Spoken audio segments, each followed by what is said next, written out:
Good evening. Tonight we step into the moment before a city found its name, when two gods stood on a barren rock above the Attic plain and offered their gifts. This is not spectacle for its own sake. It's a story about choosing what endures over what dazzles, about the patience of roots and oil and firelight. We'll follow Cecrops, the earthborn king who walks between mortal and divine, as he watches Poseidon split the stone and draw forth a spring of seawater, beautiful, salt-bright, impossible to drink. Then Athena kneels and presses her palm to the limestone, and an olive tree rises, plain, slow-growing, but bearing the promise of light, food, shelter, and peace. The gods gather. The choice is made. A covenant is struck that will hold two powers in balance, the sea's strength and the earth's patient craft, and a city takes the name it will carry through all the ages to come. If quiet myth like this speaks to you, a like or subscribe truly helps. But your voice matters more.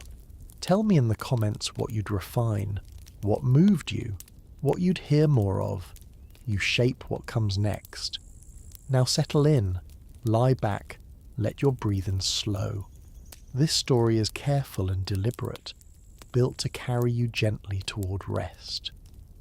We're going to a sun-warmed plateau, where stone softens under a goddess's hand, where a spring murmurs of distant waves, and where a young tree stands, silver green and full of promise beneath an endless sky. The hills of Attica rose gently from the sea, their slopes dressed in wild thyme and asphodel, their shoulders bare to the sun. In the places where water gathered along the Ilissos, and in the clefts where springs broke through limestone DJ, fig trees spread their broad leaves, and plane trees gave shade to the herdsmen who drove their goats down to drink. The land was neither lush nor barren. It gave what it gave, thin soil over rock, olives that grew stunted and bitter without care, barley that asked much of the sower's hand. But the light was clean, the air tasted of salt and herb, and the people who made their lives there had learned to read the seasons in the flight of cranes and the colour of the straits. They were not many. A few villages clung to the lower slopes, their houses built of fieldstone and clay, their roofs thatched with reeds from the marshes. Fishermen mended nets in the coves. Potters dug their clay from the red banks and shaped it into storage jars and lamps. Farmers coaxed emmer and lentils from terraced plots, and in the autumn they gathered acorns to grind into meal when the barley ran short. They had no great walls, no harbour crowded with ships, no name that travellers carried to distant shores. They were a people of the between places, hill and shore, earth and wave, memory and forgetting. Above them all, the rock stood. It rose abrupt and sheer from the plain, a thrust of pale limestone crowned with a rough plateau. The climb was steep on three sides. Only from the west could a man ascend without losing his footing on the scree. At the summit, flat stones had been laid in circles to mark where offerings were made. A ewe at the turn of the year, wine poured into the thirsty ground, barley cakes left for the beings whose names were half forgotten. The place had no temple, no columns, no carved pediment. It was a threshold, open to sky and wind. Hawks nested in the crevices. At dusk, an owl sometimes called from the stunted pine that clung to the northern edge, and the sound carried down into the village squares, where the women drew water and the old men spoke of signs. Cecrops ruled from that high place. He was the first to hold the people under a single hand, the first to say, "Here we shall gather, here we shall speak our grievances, here we shall honour the powers that give and take away." His lineage was not like the lineages of other men. In the memories sung by the grandmothers, he had come up out of the earth itself, or else he'd been born of the first clay and the first rain, and his legs, some said, were not holy legs but tapered into the form of a serpent. Whether the tale was true or only a way of saying that he belonged to the land as a root belongs to soil, no one could say for certain. But all agreed that he was just, that he saw clearly, and that he walked between the mortal and the deathless with a foot in each realm. He was not young. His hair and beard were grey as the olive's underleaf, his hands marked by the years. He wore a simple cloak of undyed wool, pinned at the shoulder with a bronze clasp shaped like a coil. When he stood at the edge of the plateau and looked out over the hills and the silver hem of the sea, he seemed to be listening not to the voices of men but to something older, something that moved in the stone and the light and the turning of the seasons. It was in the late days of summer, when the threshing was done and the first figs had split their skins with sweetness, that the rumour came. It came first as a murmur among the herdsmen, a light seen on the height at midnight, though no one had climbed the rock with a torch. Then the potters spoke of a tremor in the earth, brief and rolling, that had cracked 2 amphorae as they dried in the sun. The fishermen, drawing their boats onto the shingle at dawn, said the water had been strange too still, too bright, as if something vast had passed beneath and left the surface burnished like bronze. Cecrops heard and said nothing. He climbed the rock each day as he always had, and each day he laid a handful of barley on the flat stone at the centre of the plateau and spoke the old words. But on the 3rd day, when he reached the summit, he found that he was not alone. A presence filled the air. Not a body, not a voice, but a weight of attention, as when a man feels the gaze of a great animal in the forest, and knows, without turning, that he is seen. Cecrops stood still. The wind dropped. The light thickened, gold and slow, and in that stillness he understood that the place had been marked. He descended and called the people together. They came up from the villages in the cool of the evening, following the narrow path that switch-backed along the western face of the rock. Men and women, elders and children, all who could walk or be carried. They gathered on the plateau in a loose ring, their faces turned towards Cecrops, who stood beside the offering stone. The sun was low, and the shadows of the hills lay long across the plain. The sea had gone the colour of lead and pearl. Above, the sky was still pale, but the first stars were beginning to prick through the veil of daylight. Cecrops raised his hand. The murmuring ceased. "Something has begun," he said. His voice was low and clear, shaped by a lifetime of speaking into wind and silence. "The powers have turned their eyes toward us. This place, which has been ours to tend, is seen now from a height we cannot climb. 2 have made a claim." A stir passed through the gathering, like the first gust that bends a field of barley. "Who?" asked an old man, one of the village heads, his staff planted in the dust. Cecrops looked out over the plain, toward the distant glimmer of the sea. "The Lord of the deep waters, and the daughter of the cloud-gatherer, she who bears the aegis and the undimmed eye." The names needed no elaboration. All knew the stories carried by traders and wanderers, sung by bards who passed through on their way to richer halls. Poseidon, who shook the earth and commanded the charging wave. Athena, whose counsel steadied kings and whose craft shaped the tools that men and women held in their hands. Both mighty, both proud. Both turned now toward this small city of the between places.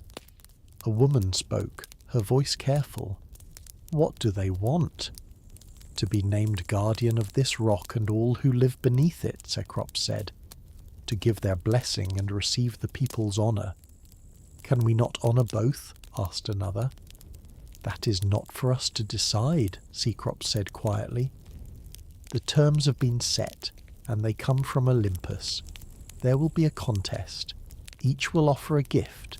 The city will choose of DJ, or those who have the right to choose will choose of G, and the name we bear, the rights we keep, the hope we carry forward, all will be shaped by what is given and what is received. Silence. Then a young man near the back, a potter's apprentice, said, "When?" "Soon," Cecrops said. "A herald will come." As if the word had weight enough to draw him, a figure appeared at the edge of the plateau. No one had seen him climb. He was simply there, sudden as a lizard on a sunlit stone. Slender, bright-eyed, wearing a traveller's hat with a wide brim and a cloak that seemed to shift between brown and grey and the blue of distant hills. In his hand he carried a staff wound with 2 serpents, their bodies twined in a stillness that was not sleep but something more perfect. The people drew back. Cecrops inclined his head. "Hermes," he said. The herald smiled, a quick and private smile, and touched the brim of his hat in greeting. "Cecrops, son of the earth, you have heard already. We have heard rumour. Now you bring the word." "I bring the terms," Hermes said. His voice was light, almost playful, but beneath it lay a seriousness that was not often heard in the speech of gods. "Listen well. Tomorrow, at the hour when the sun stands highest, Athena of the bright eyes and Poseidon who shakes the land will come to this place. Each will give a gift. The gift must rise from the rock itself, rooted or sprung from the stone beneath our feet. No slight, no borrowed token. The 12 will gather to bear witness, and Zeus, who orders all things, will preside. When both have given, the judgment will be made." "Who judges?" Cecrops asked. "The 12, Hermes said again. "And you." A murmur ran through the people. Cecrops did not move. "I?" "You are neither wholly mortal nor wholly other," Hermes said. "You are the threshold. Your voice will be heard among the voices of Olympus. Do not ask me why. I carry the message. I do not write it." Cecrops was silent for a long moment. Then he said, "And if the gifts are equal?" "They will not be," Hermes said. "One will answer the city's need. One will dazzle but not nourish. Or one will give a future, and the other only a wonder. The difference will be clear, if not to the eye, then to the hand that must live by what is given." He turned to go, then paused and looked back over his shoulder. "Prepare the ground," he said. "Set no altars yet, but mark the place where they will stand, and sleep lightly. The gods move between dusk and dawn, and sometimes they are impatient." He stepped into the shadows at the edge of the plateau and was gone. Whether he descended the path or slipped into some other mode of travel, no one could say. The place where he had stood smelled faintly of mountain herbs and the dust of distant roads. The people stood in silence. Then, slowly, they began to speak Vujie quiet words, questions, old prayers remembered and half forgotten. Cecrops let them speak. He knew that fear and hope were twined like the serpents on the herald's staff, and that both needed air. When the sky had darkened and the first lamps were lit in the villages below, he raised his hand again. "Go to your homes," he said. "Eat, rest, tell your children what is coming. Tomorrow we will see what we will see. Bring water and bread, but no wine. Bring stillness in your hearts. This is not a festival. It is a choosing." They descended in small groups, their voices low, their steps careful on the steep path. The old were helped by the young. Mothers carried sleeping children on their hips. By the time the last of them had reached the plain, the rock was empty, save for Cecrops and the wind. He did not descend. He walked to the northern edge of the plateau and sat on a stone that had been worn smooth by hands and weather. Below, the villages were scattered points of light, small and fragile against the dark. Beyond them, The sea was as deeper darkness, and beyond the sea, nothing that a mortal eye could read. He thought of the god who commanded that darkness, whose anger could split a hull like an eggshell, whose favour filled nets and steadied keels. He thought of the goddess who had taught the first women to spin, the first men to yoke the ox, the first council to weigh justice in careful hands. Both had turned their gaze here. Both wanted this rock, this thin-soiled, wind-scrubbed in-between place that men called home but had not yet named. Why? Cecrops didn't know. He suspected that the gods' reasons were not wholly clear even to themselves. Yea, that pride and love and the simple desire to be honoured moved in them as wind moved over water, shaping the surface without ever being seen. He heard the owl call, 3 soft notes dropping into the silence. He looked up. The bird sat in the pine, a dim shape against the stars, its eyes catching the last glimmer of the west.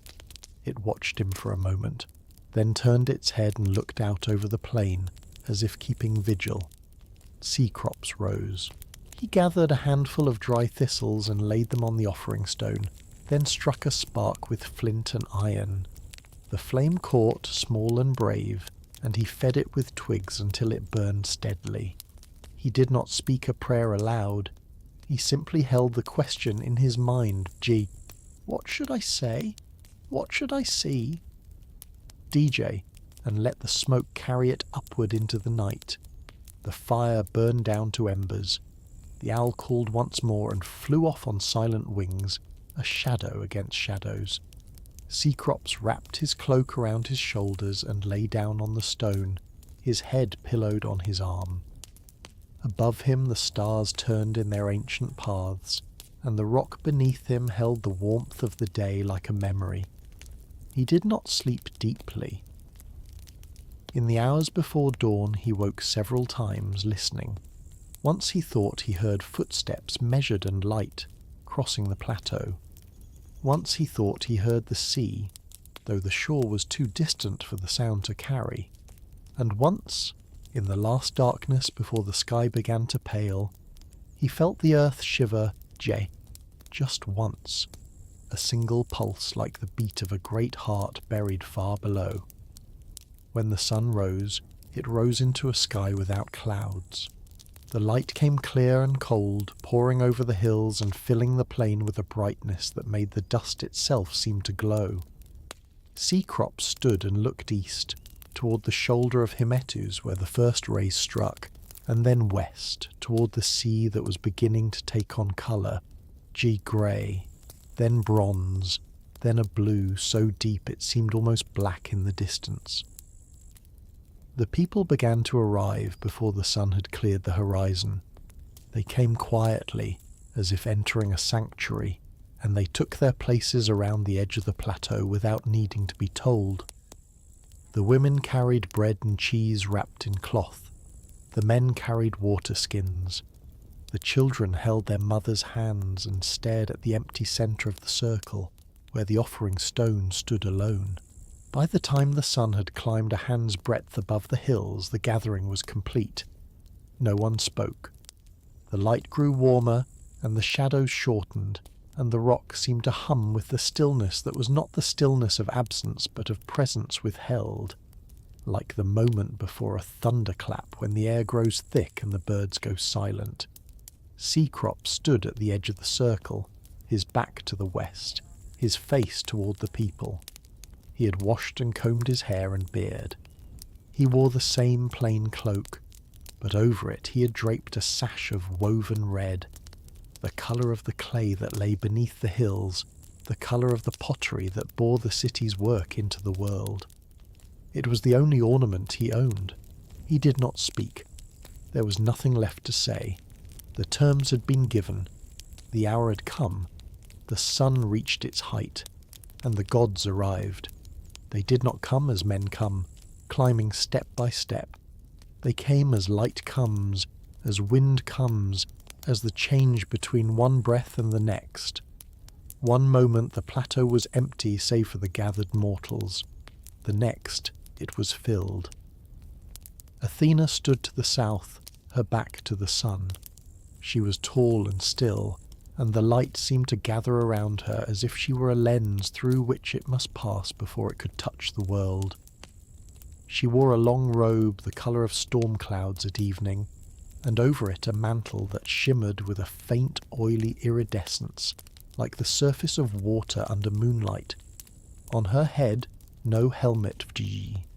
This was not Wovg, but her hair was bound in a simple braid, and at her shoulder perched an owl, grey and gold, its eyes unblinking. She carried no spear, but the aegis lay across her arm, and where it rested the air seemed to thicken and grow calm, as if fear itself had been distilled into a shield and then made gentle. Poseidon stood to the north, his back to the sea. He was broader than Athena, his shoulders like the shoulders of a man who has lifted stone and timber all his life, and his hair and beard were dark and tangled, shot through with grey like the foam on a winter wave. He wore a cloak of deep blue-green, clasped with a brooch of silver shaped like a leaping dolphin, and in his hand he held the trident, its 3 prongs bright as new-forged bronze. His face was stern and beautiful and proud, and when he looked at the people, they felt the pull of the tide in their bellies, the lurch of a deck beneath their feet, the cold kiss of spray on their faces. Between them, the space widened. The air grew bright and dense, and one by one the others appeared. Zeus, standing a little apart, his grey eyes calm and his hand resting lightly on a staff of polished oak. Hera beside him, crowned with gold, her gaze measuring and clear. Demeter, robed in green and russet, her hands empty and her face serene. Apollo, bright as the noon itself, and Artemis, cool as the moon shadow on snow. Ares, restless and watchful, and Aphrodite, still as a carved image but alive with a beauty that made the heart stumble. Hephaestus, leaning on a staff of his own, his face marked by forge fire and patience, and others, half seen, their forms shifting at the edges of vision like figures glimpsed through rising heat. Hermes stepped forward from among them and struck the ground once with his staff. The sound was sharp and clear, like a stone dropped into a well. "The terms are known," he said. "Let the contest begin." Zeus inclined his head. His voice, when he spoke, was low and measured, the voice of a man who has learned to govern anger and love alike with the same steady hand. "Poseidon, lord of the waters, Athena, bright-eyed daughter, you have made your claims. This rock and the people who look to it wait to see what you will give. Let the first gift be shown." Poseidon stepped forward. The people drew back, though he did not move toward them. He planted the butt of the trident on the stone at the centre of the plateau, where the offering stone stood, and the sound of bronze on limestone rang out like a bell. "I give the gift of my realm," he said. His voice was deep and carried the cadence of surf on shingle, the slow crash and hiss that never ends. "I give the sea's heart to the city's keeping." He lifted the trident and drove it down. The rock split. Not a great wound, not a chasm, a clean crack straight as a plumb line, running from the point where the bronze struck down into the stone for a fathom's depth. And from the crack, water welled up bright and cold and clear as glass, rising swiftly and pooling on the surface, filling the hollow that the blow had made. The people gasped. The water caught the sunlight and threw it back in 1,000 small mirrors. It murmured and whispered, and the whisper was the voice of the sea itself, carried up through the stone from some deep place where the roots of the hills touched the roots of the waves. Seacrop stepped forward. He knelt beside the pool and cupped his hand and lifted the water to his lips. Salt. Not bitter, not harsh, but pure and strong. The salt of the open sea. the salt that clings to rope and sail, the salt that dries white on the skin after a long swim. Beautiful and terrible, a wonder. He let the water spill from his hand and looked up at Poseidon. The god watched him, satisfaction in his eyes. Ships, Poseidon said quietly, trade and strength, the mastery of the waves and the friendship of the deep. This is what I give. The spring will never fail, and those who know its taste will never lose their way on the water. He stepped back, and the pool lay shining between them, a piece of the sea brought home to the hill. Athena had not moved. Now she came forward, and the people saw that she moved differently than Poseidon, not with power that demanded the eye, but with a grace that invited it, a clarity that made one want to watch, not from fear, but from the simple desire to see what would happen next. She knelt on the stone, as Cecrops had knelt, but she did not cup water. Instead, she laid her palm flat on the rock, just to the east of the pool, where the surface was still whole and unbroken. She spoke no grand words. She said only, I give the gift of peace and provision. I give the tree that will feed you when the harvest fails, that will light your homes when the night is long, that will crown the victors and shelter the suppliant. I give you the olive, and I give you the craft to tend it. She pressed her hand down. The stone beneath her palm seemed to soften, as if it were clay and not limestone, and when she lifted her hand away, a thin green shoot stood in the hollow she had made. It grew. Not slowly, not over seasons, but in the span of a dozen heartbeats the shoot thickened and rose, putting out branches and leaves, its bark silvering, its crown spreading wide enough to cast a small shadow on the ground. The leaves flashed pale underneath, turned by the wind, and the scent of the wood, clean and faintly bitter, and impossibly alive, filled the air. No fruit yet. It was too soon. But the promise was there, written in the shape of the branches, in the twist of the trunk, in the way the leaves caught the light and held it like cupped hands. The people stared. A woman began to weep, though whether from joy or awe or some older feeling that had no name, she could not have said. An old man reached out as if to touch the tree, then stopped and drew his hand back, afraid that it might vanish if mortal fingers brushed it. Athena rose and stepped back. She did not smile, but there was a softness in her gaze, a warmth that had not been there before. Zeus looked from the pool to the tree, from Poseidon to Athena. The other gods were silent, their faces unreadable. Then he turned to Cecrops. You have seen both gifts, Zeus said. Speak. Cecrops walked slowly around the circle, looking first at the spring, then at the tree. He knelt beside the pool again and touched the water, then rose and stood beneath the olive's branches. He looked up into the leaves, and the light that came through them was dappled and soft green and gold. He thought of the fishermen mending their nets. He thought of the farmers bent over their furrows.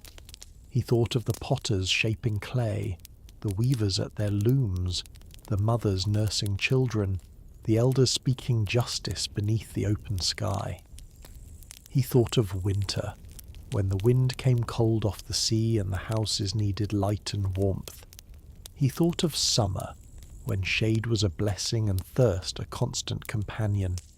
And he thought of the salt spring, beautiful and bright and brimming with power that could not be drunk. He stepped into the centre of the circle and faced the gods. Both gifts are wonders, he said. His voice was steady, though his heart beat hard. Both speak of might and mastery, but one gives what we can use. One gives life. He turned to the tree, and as he did, the owl on Athena's shoulder lifted its wings and flew to the highest branch, settling there as if it had always belonged. We choose the olive, Cecrops said. We choose the goddess who gives it. Zeus nodded slowly. He looked to the other gods, and one by one they inclined their heads. DJ, some quickly, some after a pause, but all in agreement. Hera smiled, a small, satisfied smile. Demeter closed her eyes, as if in prayer. Apollo's bright gaze rested on the tree, and Artemis touched her brother's arm in silent accord. Poseidon stood alone on the far side of the circle. His face was unreadable. For a moment the air grew taut, and the people braced themselves for anger, for the wrath of the Sea Lord turned against the land. But Poseidon only looked at the spring he had made, and then at Athena, and then at the city spread out below the rock. He drew a long breath. "So be it," he said. His voice was rough but not bitter.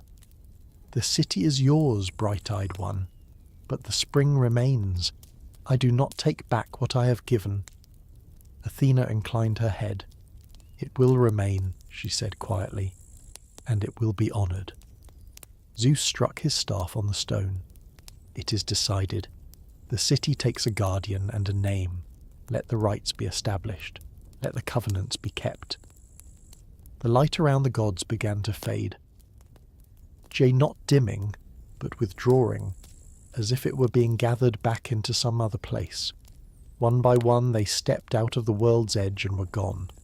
Poseidon lingered a moment longer, looking at the spring, and then he too vanished, and the scent of brine and kelp drifted away on the wind. Only Athena remained. She stood beside the tree, one hand resting lightly on its trunk, and looked at Cecrops and the people gathered around him. "Tend it well," she said. "It will tend you in return." Then she too was gone. The plateau was silent. The spring murmured. The olive tree rustled its leaves. And the people of the city that now had a name stood in the clear noon light and felt the world settle into a shape it would keep for ages uncounted, long after their bones had returned to the thin soil and the stories of this day had worn smooth as river stones in the telling. Cecrops looked at the tree and the spring side by side on the rock. Two gifts, two powers, one chosen, one honoured. He knelt and laid his hand on the earth. "Athens," he said softly, as if trying the name on his tongue. "We are Athens." The word rose like smoke into the bright air, and the city heard it, and remembered. The sun had climbed past its height and begun the long slide toward evening when Poseidon moved forward into the centre of the circle. The people drew back, not from fear but from a kind of instinctive respect, the way one steps aside when a herd of cattle comes down the hillside or when the wind shifts suddenly before a storm. He was not angry. He did not blaze or threaten. But he was large, and the air around him seemed to compress and brighten, as if the space he occupied had been carved out of some denser element than the common light. He walked to the offering stone where the crack of his first coming still lay faint in the limestone, and he planted his feet. His cloak hung heavy and dark, the colour of deep water where the sun does not reach, and where it moved it seemed to carry with it the sound of waves turning over shingle, the long sigh and hiss that has no beginning and no end. His hair was bound back with a cord of twisted kelp, and his beard, shot through with grey like foam on a winter swell, gleamed faintly in the slanting light. He held the trident loosely in his right hand, its three prongs bright as new bronze, each tine sharp enough to pierce a ship's hull or split a boulder. The shaft was smooth and dark, polished by the grip of ages, and along its length were carved shapes that might have been dolphins or waves, or simply the long curves that water makes when it moves under wind. The weapon was not ornamental. It was a tool and a sign, and a name made tangible. Poseidon looked out over the gathered people, and his gaze was level and clear. He did not smile, but there was no coldness in his face. He looked like a man who has worked long at a difficult task and is ready now to show what his hands have made. "I give what I hold," he said. His voice was deep and unhurried, and it carried to the farthest edge of the plateau without effort, as if the rock itself had learned to speak. "The sea is mine. The waves that lift and carry, the currents that bind shore to shore, the salt that preserves and the tide that returns with J. These are my portion, given by the order of Zeus and held by the strength of my arm. I do not offer them lightly." He paused. The wind had dropped. Even the gulls that had been circling overhead fell silent and drifted lower, their wings spread wide and still, riding some invisible current. "This city stands between hill and water," Poseidon continued. "It looks to the sea as a child looks to a father.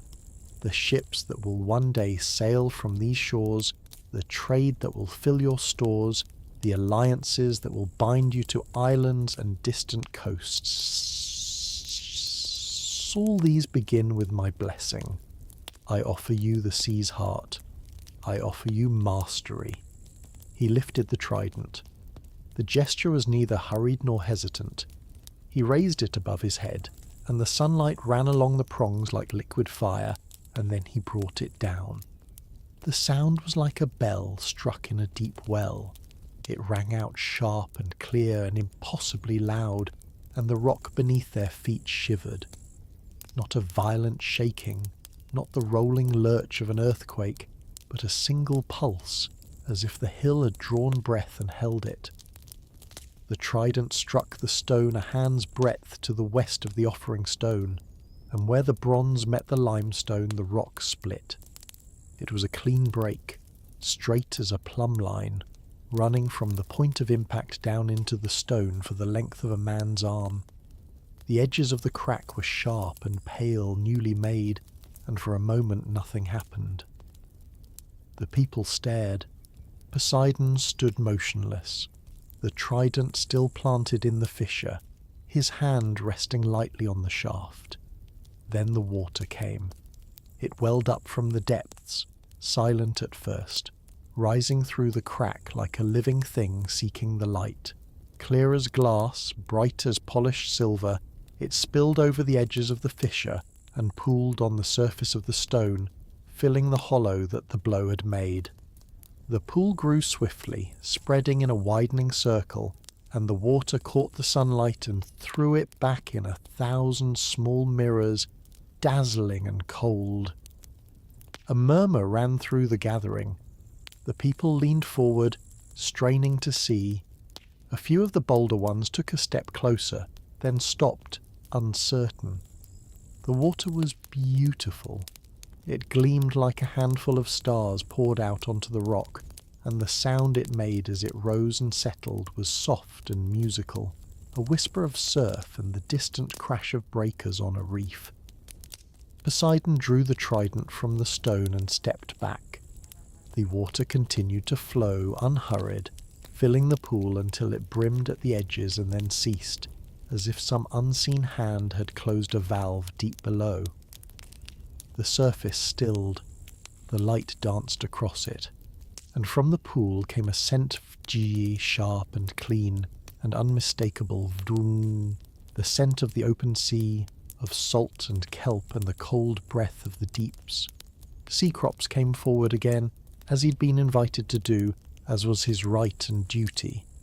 He knelt beside the pool and looked into the water. It was so clear that he could see the bottom of the fissure, the pale stone and the darker shadows where the crack descended into mystery. The water did not cloud or ripple. It held the light as if it were not water at all but some finer substance, distilled and perfected. He cupped his hand and dipped it into the pool. The water was cold, colder than any spring he had ever drawn from, and it numbed his fingers even as he lifted it. He brought his hand to his lips and drank. Salt. Not harsh, not bitter, but pure and strong. The taste of the sea undiluted. It filled his mouth and stung his tongue. and he swallowed and felt it burn down his throat like cold fire. Beautiful and impossible, a wonder and a riddle, he let the water spill from his hand and wiped his mouth. He rose and looked at Poseidon, and the god watched him with an expression that was neither triumph nor doubt, but something more complex, something that held both pride and challenge, and a kind of patient inquiry, as if he were waiting not for praise but for understanding. "It is the sea," Cecrops said quietly. "The sea brought home to the hill." "Yes," Poseidon said, "the sea that never fails, never runs dry, never grows foul. Drink from this spring, and you will taste the farther waters. Build your ships with the blessing of this place, and they will know the currents as I know them. Honour this gift, and I will honour you with safety on the waves and favour in the harbours." He turned to face the assembled gods. Zeus sat on a stone that had been placed for him at the eastern edge of the circle, his staff across his knees, his grey eyes thoughtful. Hera stood beside him, her gaze moving from the pool to Poseidon and back again, measuring. Demeter had not moved, but her face held a stillness that might have been either approval or reservation. Apollo and Artemis stood together, bright and cool as moon and sun, their expressions unreadable. Ares leaned against a boulder, arms crossed, watching with the detached interest of a man who has seen many contests and expects to see more. Aphrodite sat on a low stone, her chin resting on her hand, and her eyes were half closed, as if she were listening to some music that no one else could hear. Hephaestus stood a little apart, his weight on his good leg, his staff planted in the dust, and his gaze was fixed not on Poseidon but on the pool, as if he were calculating its depth and flow, and the mechanics of its making. "The gift is seen," Zeus said. His voice was calm and level, and it carried the weight of judgment deferred, but not denied. "Let it be witnessed." Hermes stepped forward from the shadows at the edge of the plateau. He had been there all along, unseen or unnoticed, as was his way. He walked to the pool and knelt and dipped a finger into the water, then touched it to his tongue. He grimaced, a quick flash of distaste, and rose. "Salt," he said, and his voice was light but precise. "As pure as the waters off Crete, as strong as the brine that pickles fish and preserves hides. A gift of power and beauty, a gift that speaks of the sea's reach and the gods' generosity." He looked at Poseidon. "But not a gift that quenches thirst."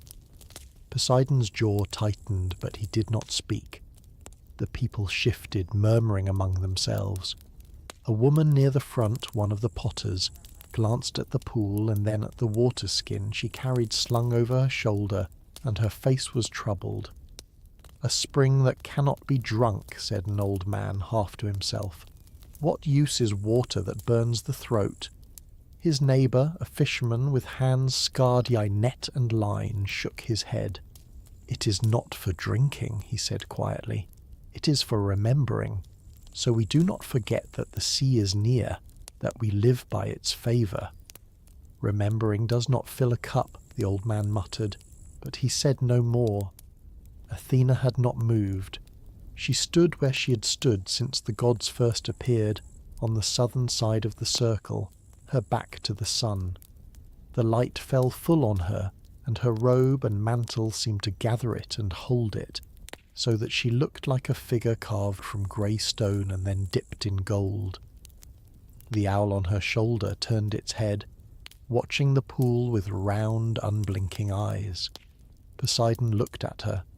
For a moment their gazes met, and something passed between them, not hostility, not rivalry, but a kind of acknowledgement, the recognition that each stood for something vast and necessary and incompatible, and that only one could hold this place. "Your turn, daughter of Zeus," Poseidon said. His voice was even, but there was a challenge in it, a question that had not yet been spoken aloud. Athena inclined her head. "I have seen your gift," she said quietly. "It is worthy of your power." She did not move toward the centre, not yet. She stood in stillness, and the stillness spread outward from her like a pool of calm water, so that even the restless ones among the crowd grew quiet and the wind seemed to pause in its passage over the rock. "The sea is great," Athena said. "It holds and carries, it gives passage and takes tribute, it feeds and destroys. All this is true, and all this is yours, Earthshaker, by right and by nature." She paused. The light around her seemed to thicken, as if the air itself were listening. "But a city is not a ship," she continued. "A city is rooted. It grows from the ground, and it stands or falls by what it draws from the soil. A city needs what can be held in the hand, what can be pressed and poured and carried into the house when the evening comes. A city needs what endures." Poseidon said nothing. His face was impassive, but his hand tightened on the shaft of the trident, and the knuckles showed white. Athena looked out over the people, and her gaze was neither proud nor pleading, but clear and steady, as if she were simply stating what was evident to any who had eyes to see. "You have given wonder," she said. "I will give use." She stepped forward into the centre of the circle, and as she moved the aegis at her shoulder caught the light and flashed, and for an instant the air seemed to shiver as if the whole plateau had drawn breath. The people felt it, a hush that was not silence but presence, a weight of attention that pressed gently against the heart and made the pulse slow and the breath come deep. Athena walked to the eastern side of the offering stone, where the ground was still whole and unbroken, and she knelt. She did not hurry. She moved with the deliberation of a woman who has done this 1,000 times, who has knelt in fields and gardens and threshing floors and knows the feel of earth under her hands. She laid her palm flat on the stone, and the gesture was so simple, so ordinary, that for a moment it seemed nothing would happen. Then she pressed down. The stone beneath her hand did not crack. It did not split or shatter. Instead, it seemed to soften, as if it had become clay, or as if the distinction between living and unliving had for a moment been suspended, and the rock remembered that it had once been part of the great wheel of growing things. Where her fingers rested, a depression formed, shallow and smooth, and in the centre of that depression, something green appeared, a shoot, thin as a grass blade, pale as new leaves, pushing up through the stone as if the stone were soil. It rose slowly, trembling in the light, and the people leaned forward, hardly daring to breathe. Athena lifted her hand. The shoot continued to grow. It thickened and straightened, putting out a second leaf, then a third, then a pair of branches, slender and supple, reaching toward the sky. The bark darkened and silvered. The leaves unfolded, narrow and soft, and they flashed pale on the underside, catching the breeze that had begun to stir again across the plateau. The sapling grew, not slowly, not over days and seasons, but in the span of a few dozen heartbeats. It rose to the height of a man's knee, then his waist, then his shoulder. The trunk thickened, the bark roughening into the familiar pattern of furrows and ridges, and the branches spread wide, reaching out in all directions as if embracing the air. The leaves whispered and turned, and the scent of the wood clean and faintly bitter, and impossibly alive. Drifted across the circle, an olive tree, young but unmistakable. Its crown was full and its shape balanced, and though it bore no fruit yet, the promise was written in every line and curve. Olives that would ripen black and heavy, oil that would pour golden and thick, wood that would burn bright and long, shade that would shelter the traveller and the supplicant. The people stared. A woman began to weep. Her hands pressed to her mouth, and the sound was soft and helpless, as if something inside her had broken open and could not be closed. An old man reached out a trembling hand, not quite touching the nearest branch, and his eyes were bright with tears. Sea crops rose from where he'd been standing and walked slowly around the tree. He looked up into the branches, where the leaves caught the light and held it like cupped hands. He reached out and touched the bark, running his fingers over the rough surface, feeling the life that pulsed beneath. He broke off a single leaf and held it to his nose, breathing in the scent. Then he knelt and looked at the place where the trunk met the stone. The roots had not broken the rock. They had somehow found the seams and crevices, the hidden fractures where water and time had already begun the work of dissolution, and they had slipped through and taken hold. The tree grew from the stone, but it also grew through the stone, binding itself to the hill as if it had always been there, as if it had simply been waiting for the right hand to call it forth. Cecrops rose and turned to Athena. She stood a few paces away watching him, and her face was calm. Not triumphant, not expectant, but simply calm, as if she had done what needed to be done and was content to let the work speak for itself. "What is this?" Cecrops asked. His voice was low, almost wondering. "An olive," Athena said. "The first of its kind on this hill. It will not be the last." "What does it give?"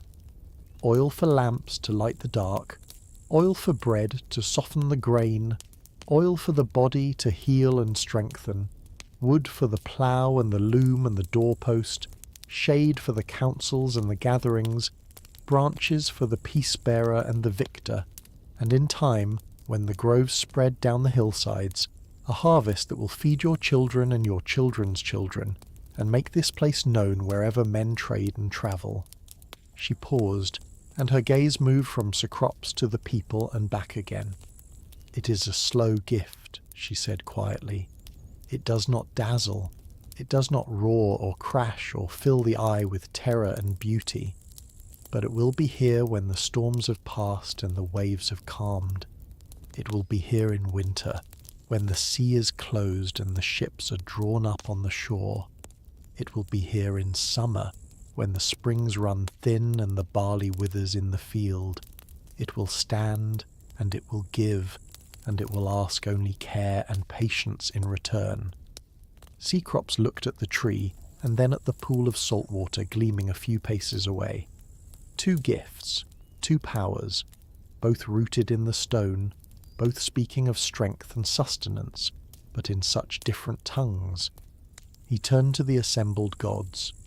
Zeus was watching him, and the expression on the face of the cloud-gatherer was grave and thoughtful. Hera had risen from her seat and was looking at the olive tree with an expression that might have been approval or satisfaction, or simply recognition.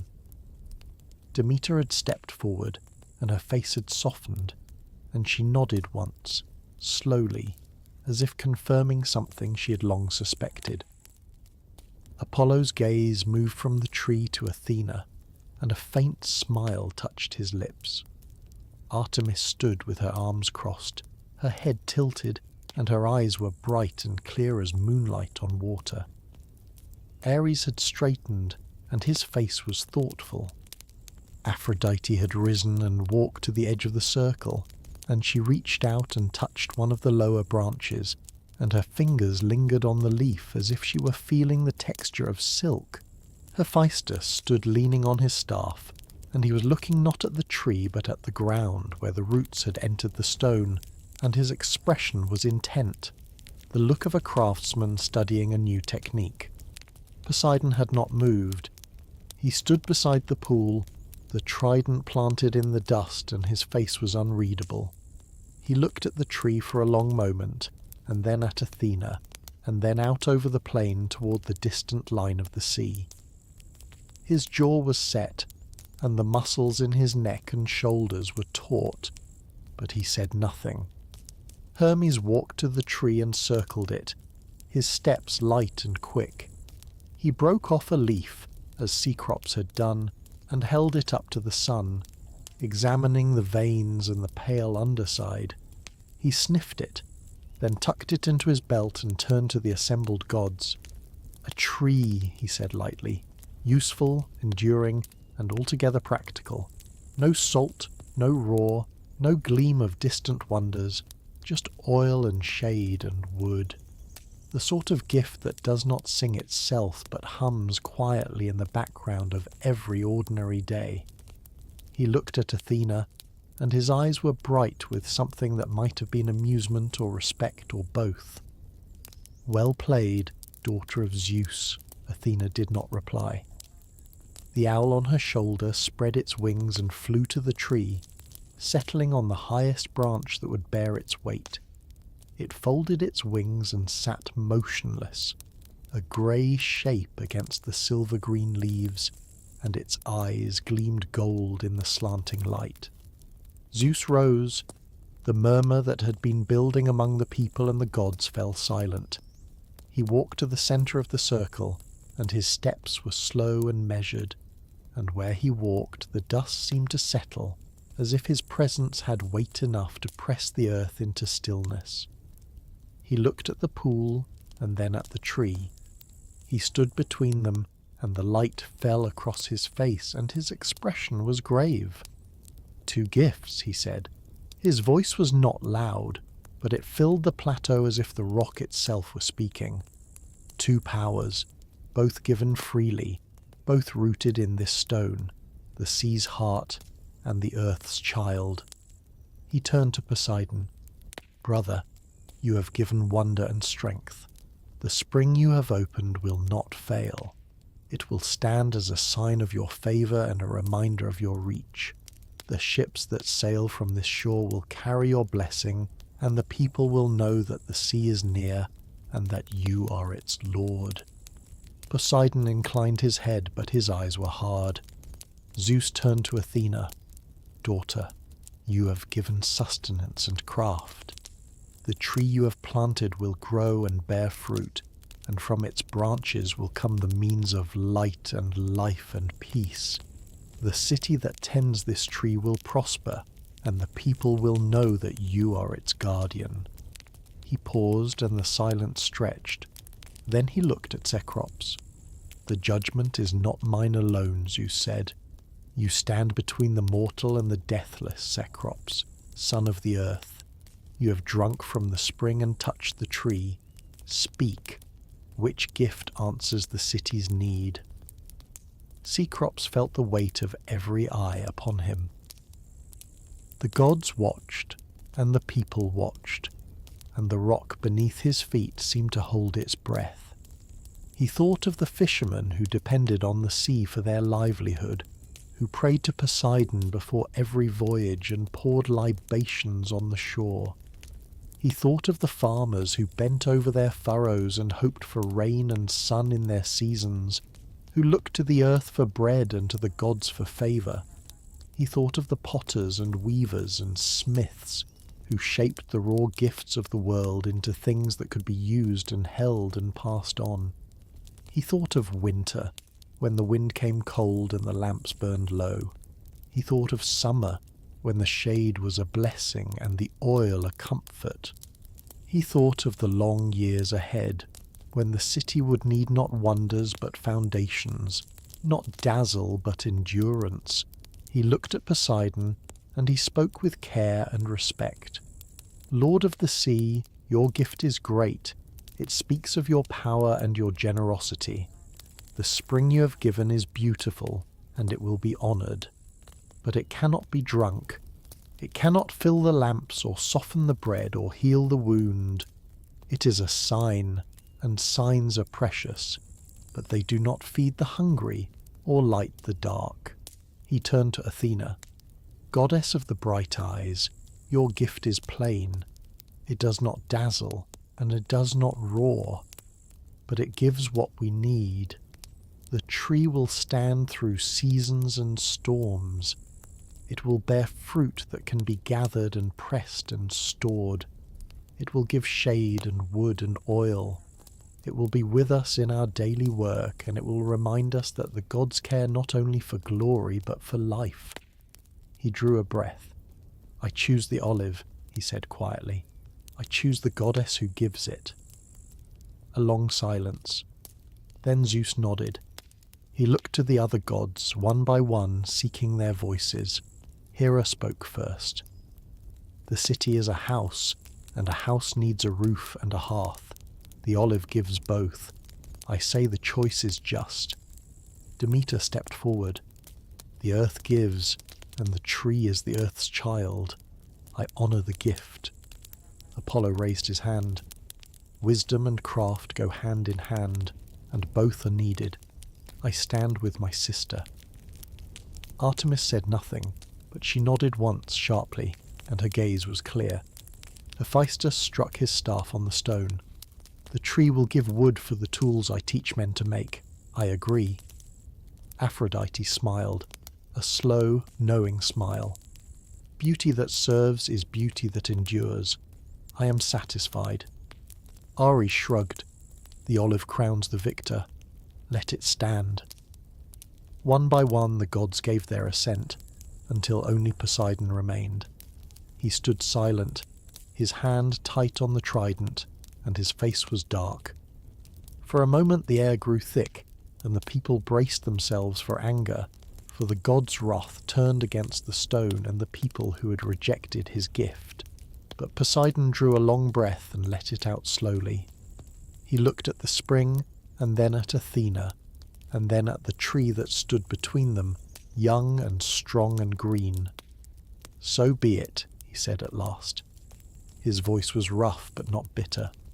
The city is yours, daughter of Zeus, but the spring remains. I do not take back what I have given. Athena inclined her head. It will remain, and it will be honoured.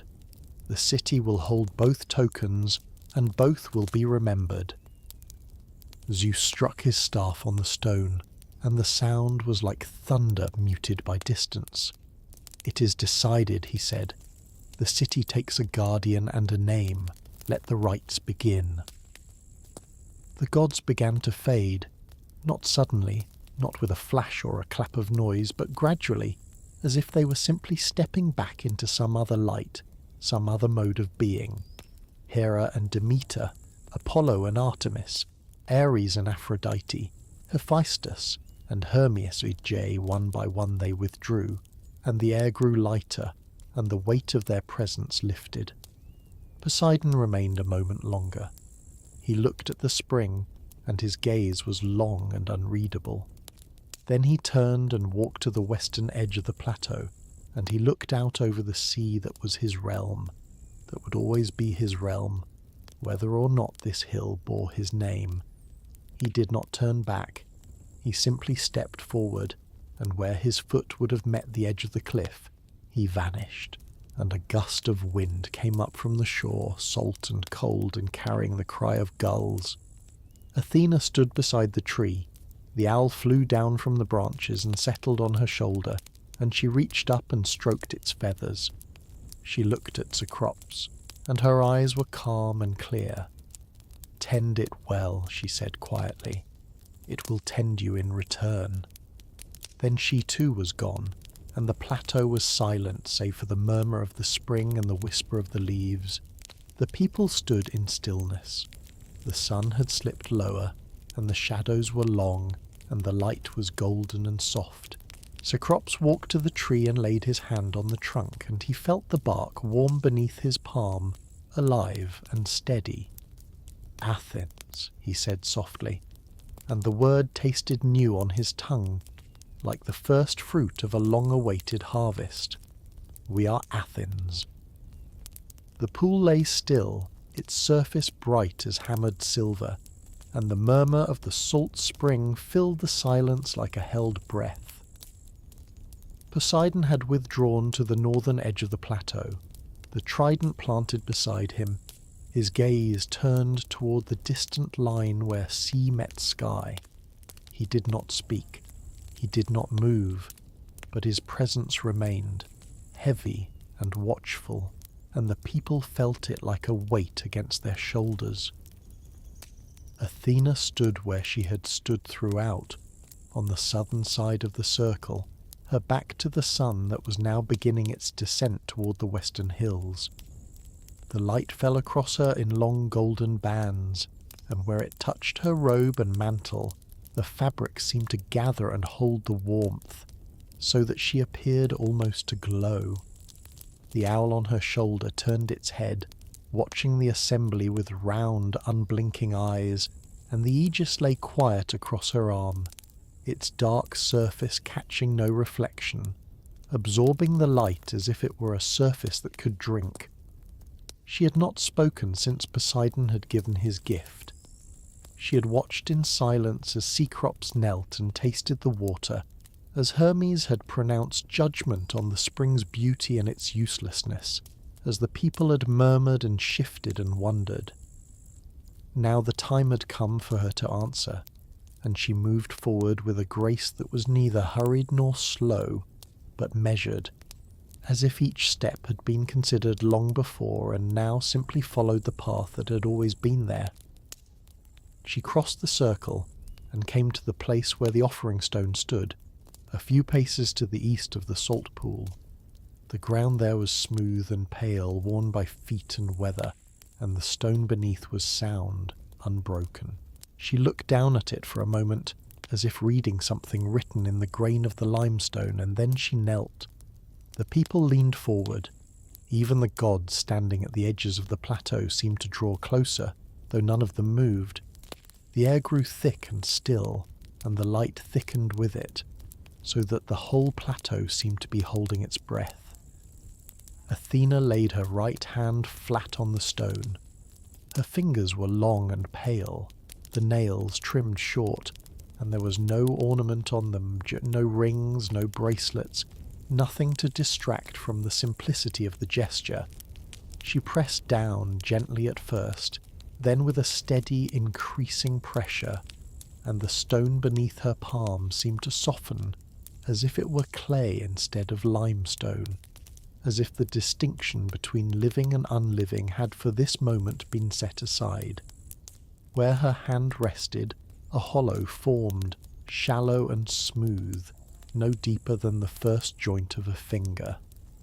And in the centre of that hollow something green appeared, a shoot, thin as a grass blade, pale as new spring growth, pushing up through the stone as if the stone were soil, as if the rock itself had remembered that it had once been part of the great wheel of life and death and renewal. The shoot rose slowly, trembling in the light, and the people watched in silence, their eyes wide, their breath caught in their throats. Athena lifted her hand. The shoot continued to grow. It thickened and straightened, putting out a second leaf, then a third, then a pair of slender branches that reached toward the sky like arms raised in prayer. The leaves unfolded, narrow and soft, dark green on the upper side and pale silver beneath, and they flashed in the light as they turned, catching the sun and throwing it back in quick, bright winks. The sapling grew, not slowly, not over days and months and seasons, but in the span of a few dozen heartbeats. It rose to the height of a child's knee, then a man's waist, then his shoulder. The trunk thickened, the bark darkening and silvering, taking on the familiar furrowed pattern that would mark it as olive for as long as trees were remembered. The branches spread wide, reaching out in all directions, and the crown filled and rounded, and the leaves whispered and rustled, though no wind was blowing. The scent of the wood drifted across the plateau, clean and faintly bitter, the smell of sap and green growth, and the deep patience of things that root themselves in stone and endure. It was a living smell, sharp and immediate, and it cut through the salt tang of the sea spring and the dust of the rock, and the 1,000 other scents that hung in the air, until it seemed that the whole plateau was filled with the presence of the tree, as if it had always been there and was only now being seen. A woman near the front of the gathering began to weep. The sound was soft, almost helpless, and she pressed her hands to her mouth as if to hold it back.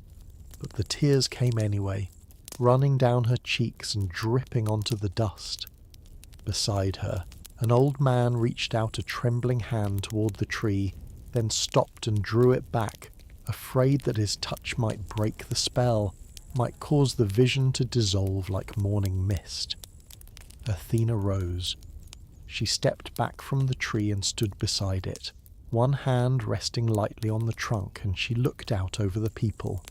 Her face was calm, but there was a softness in her gaze now, a warmth that had not been there before, as if the act of bringing forth life had kindled something in her that had lain dormant until this moment. "An olive," she said quietly. Her voice was clear and steady, and it carried to every ear without effort. "The first of its kind on this hill. It will not be the last." The people stared. The tree stood between them and the goddess, young and slender and green, its leaves flashing pale in the slanting light. It was not large. It was not imposing. It did not roar or gleam or fill the eye with terror and wonder. But it was real, and it was alive, and the promise it carried was written in every line and curve. Fruit and oil and wood and shade, the stuff of daily life, the substance of survival. Cecrops came forward. He walked slowly around the tree, as he had walked around the salt pool, his gaze moving from the trunk to the branches to the leaves and back again.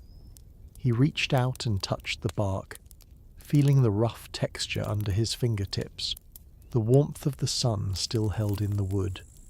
He broke off a single leaf and held it to his nose, breathing in the sharp, clean scent.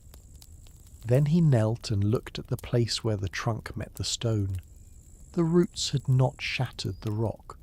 They had found the seams, the hidden cracks and fissures, where water and time had already begun the slow work of dissolution, and they had slipped through like fingers searching for purchase. The roots spread beneath the surface, invisible but present, binding the tree to the hill as firmly as if it had been planted in deep soil. It grew from the stone and through the stone, and in time it would become part of the stone, inseparable, enduring. Cecrops rose and turned to Athena. "What does it give?" he asked. His voice was low, almost reverent, as if he were standing in a sanctuary and did not wish to disturb the silence. "Oil for lamps," Athena said, "to light the long nights when the sun has gone and the stars are hidden. Oil for bread to soften the grain and make it sweet. Oil for the body to heal the wound and ease the ache and strengthen the limbs. Wood for the plough and the loom and the doorpost, for the handles of tools and the frames of houses. Shade for the councils and the gatherings, where men and women come together to speak and listen and decide. Branches for the peace-bearer, who walks between cities and carries the sign that there will be no blood. Branches for the victor, who has run the race or thrown the spear or sung the song that pleases the gods."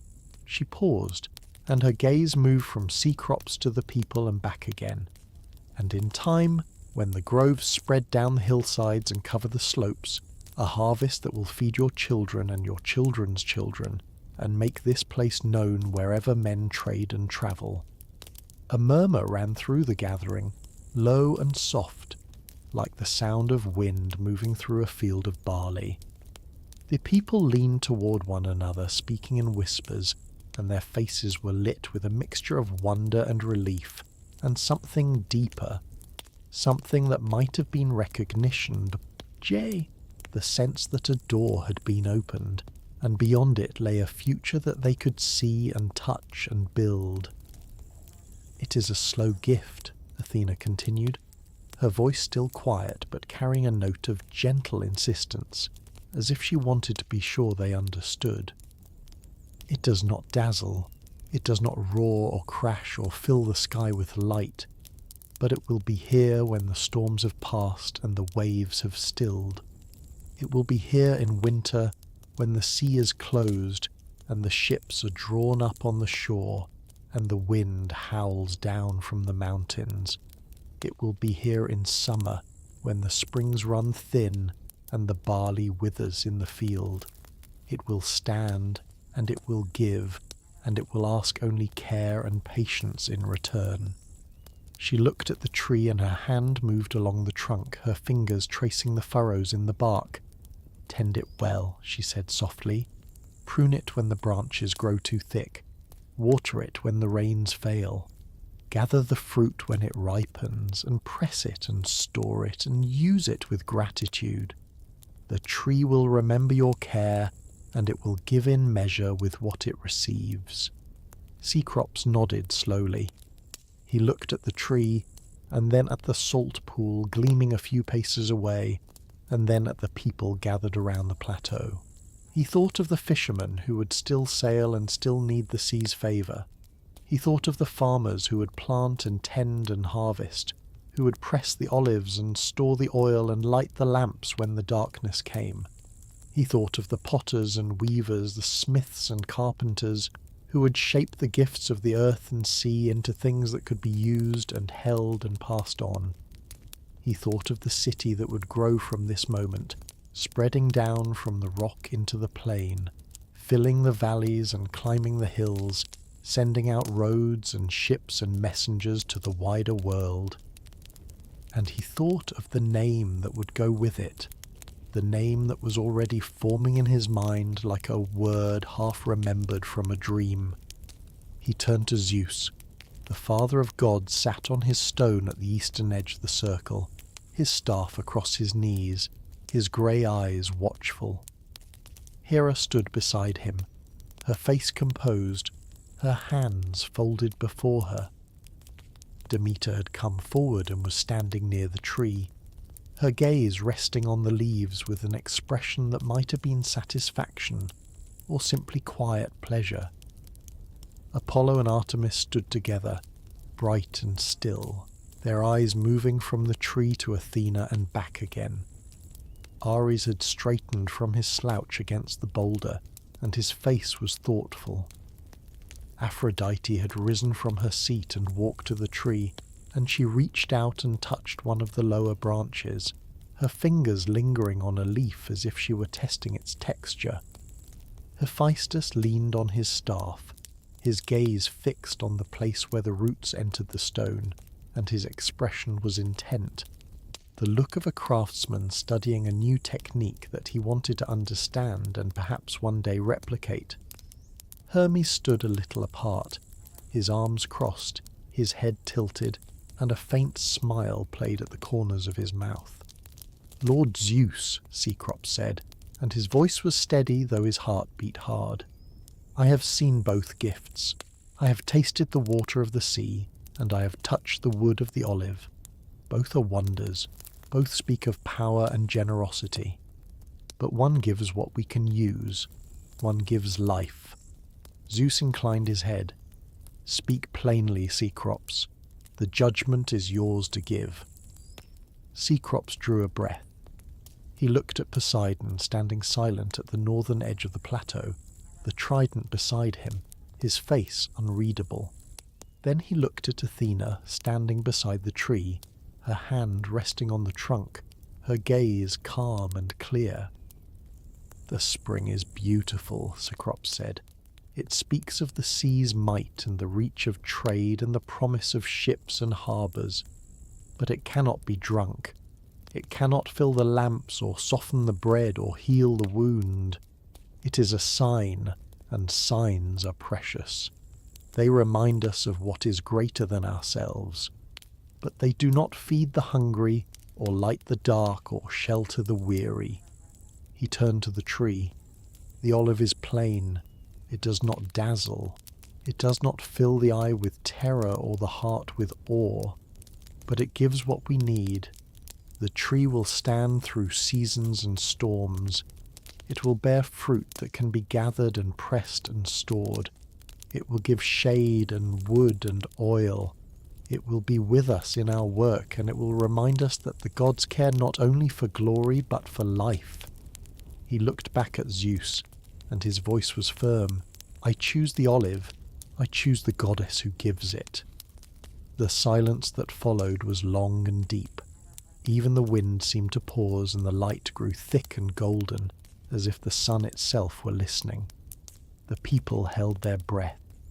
The gods stood motionless, and the tree whispered and rustled, its leaves turning in the stillness, flashing silver and green. Zeus rose. He walked to the centre of the circle, his steps slow and deliberate, and where he walked the dust settled, as if his presence had weight enough to press the earth into calm. He looked at the salt pool, and then at the olive tree, and then at sea crops. "You have chosen," Zeus said. His voice was low and measured, the voice of a man who has learned to govern anger and love alike with the same steady hand. "And your choice is heard." He turned to the assembled gods. "The judgment is not mine alone to make. Each of you has seen the gifts. Each of you knows what is at stake. Speak now, and let your voices be counted." Hera stepped forward. She looked at the tree, and her face was grave but approving. "The city is a house," she said, "and a house needs more than wonders. It needs foundations. It needs roofs and hearths and stores that can be filled. The olive gives all these things. I say the choice is just." Demeter moved closer to the tree and laid her hand on the trunk as Athena had done. "The earth gives," she said quietly, "and the tree is the earth's child. I honour the gift."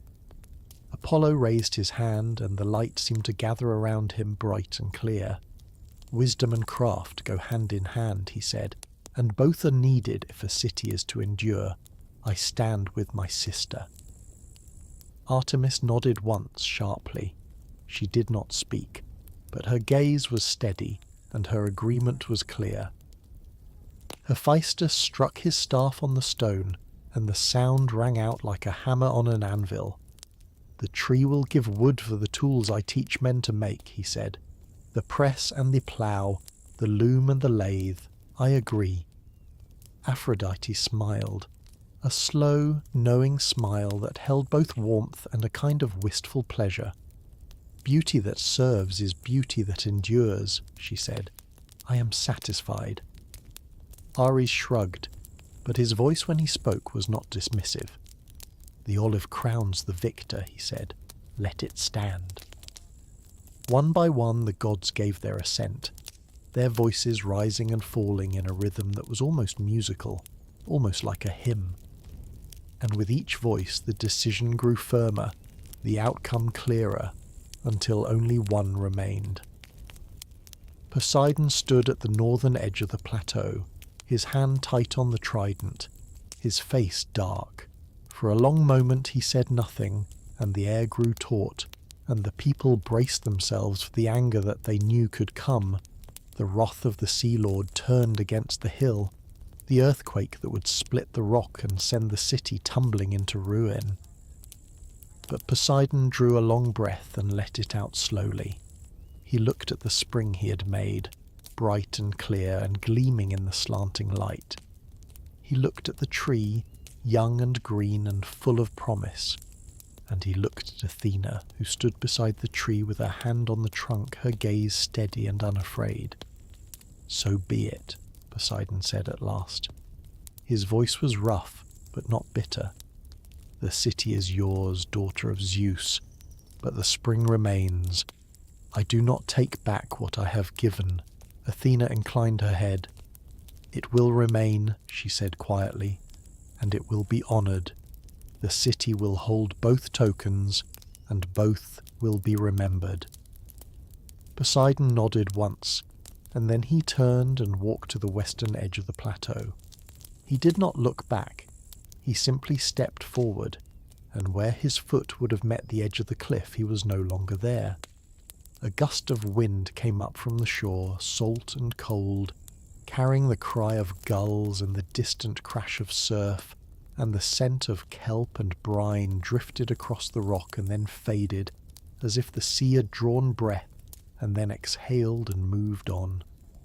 Zeus struck his staff on the stone, and the sound was like distant thunder, muted but unmistakable. "It is decided," he said. "The city takes a guardian and a name. Let the rites be established. Let the covenants be kept." The light around the gods began to change, not dimming, not fading, but withdrawing, as if it were being gathered back into some other place, some other mode of being. Hera and Demeter, Apollo and Artemis, Ares and Aphrodite, Hephaestus and Hermes, one by one they stepped back from the circle, and as they did the air grew lighter, and the weight of their presence lifted until only Athena remained. She stood beside the tree, the owl on her shoulder, the aegis quiet across her arm. She looked at Cecrops, and her eyes were grey as storm clouds at evening, but there was warmth in them, and something that might have been gratitude. "Tend it well," she said again, and her voice was soft, almost a whisper. "It will tend you in return." Then she too was gone, and the plateau was empty save for Cecrops and the people, and the two gifts that the gods had left behind. The sun had slipped lower, and the shadows were long across the rock. The light was golden and soft, the colour of ripe grain, and it fell across the tree and the pool in equal measure, so that both gleamed and whispered and held the day's last warmth. The people stood in silence, looking at the tree and the spring, and their faces were full of wonder and relief, and the slow, dawning sense that something momentous had happened, something that would shape their lives and the lives of their children for as long as the city stood. Cecrops walked to the tree and laid both hands on the trunk. He felt the bark warm beneath his palms, rough and alive, and he felt the pulse of the sap beneath, slow and steady, the heartbeat of the living wood. He closed his eyes and breathed in the scent of the leaves, clean and bitter and impossibly present, and he let the stillness settle over him like a cloak. "Athens," he said softly, trying the name on his tongue, tasting its shape. "We are Athens." The word hung in the air, light and fragile, and then it seemed to take root, to sink into the stone and the soil and the hearts of the people gathered around the plateau. Athens. The city that had been nameless now had a name, and the name carried with it the promise of the tree, and the blessing of the goddess, and the hope of all the years to come. A woman stepped forward from the crowd. She was young, with strong hands and a plain robe, and she carried a small clay lamp that she had brought from her house. She walked to the tree and knelt beside it, and she set the lamp on the ground at the base of the trunk. The wick was unlit, but the gesture was clear, a promise, an offering, a sign of what would come when the tree bore fruit and the oil flowed and the lamps burned bright in the long winter nights. Others followed. A man brought a small bronze knife and laid it beside the lamp, a tool that could prune and harvest. A child brought a handful of barley and scattered it around the roots, a gift of grain for the gift of shade. An old woman brought a twist of wool and tied it to one of the lower branches, a thread of connection between the tree and the work of her hands. One by one the people came forward, and each left something, a token, a promise, a prayer. And the tree stood silent and serene, its leaves flashing pale in the gathering dusk, and the owl that had been Athena's perched on the highest branch and watched with round, unblinking eyes. Cecrops stood at the edge of the circle and watched them come and go. He thought of the seasons that would follow, the spring rains and the summer sun, the autumn harvest and the winter cold. He thought of the groves that would spread down the hillsides, covering the slopes with silver green, and the oil that would pour from the presses and fill the jars and light the houses and feed the people. He thought of the ships that would sail and the councils that would gather and the victors who would be crowned with wreaths of olive, and the peace-bearers who would carry branches to distant cities and say, "We come in the name of Athens, and we offer you friendship."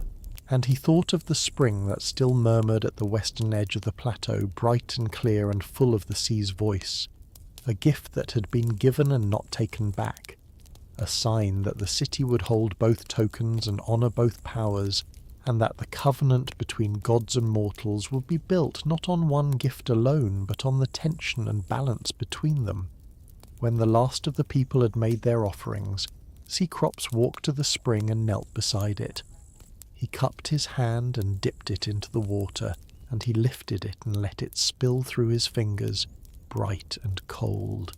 He did not drink, but he bowed his head, and he spoke a quiet prayer. Not to Poseidon alone, but to the sea and the wave and the deep places where the currents run, and to the memory of the god who had stood on this rock and opened the stone and given a gift that could not be used but could be remembered.